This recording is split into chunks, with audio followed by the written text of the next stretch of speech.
Dalja nga shtratja e lumit në fshatin Shamol në bashkinë e Korçës ka shkaktuar përmbytjen e disa banesave, duke krijuar vështirësi për banorët e zonës. Sipas kryeplakut të fshatit, Sotir Mankolli, kjo situatë përsëritet sa herë që ka rreshe me intensitet të lartë, duke e kthyer përmbytjen në një problem të vazhdueshëm. Kjo situatë është e përsëritshme nga herë. Problemi i probleme kemi që në sinorin e bashkisë Maliqit.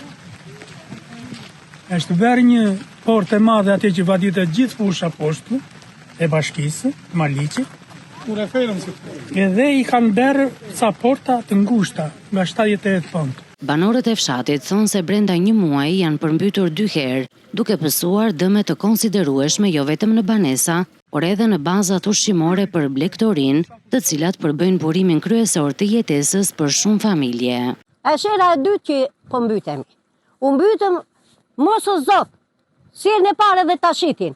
Janë dëmtuar çdo gjë kush po i qanë orën ditë, mua mu mbytën Zairia e baktive, qartë të ushtje. Mu mbyt të gjia e te. Mos te për një prisin dengje me jonqe, një shtetit kun talejt grurë, edhe shtëpia kompletë. Kjo ndodh nga kanale që ka në bërën dhe nga ferma i themin edhe. Situata mbetet e njëjtë edhe në fshatin Çiflig, si dhe në zonat të tjera të juglindjes së vendit, ku dalja e ujrave nga përrejt ka shkaktuar probleme të ngjashme.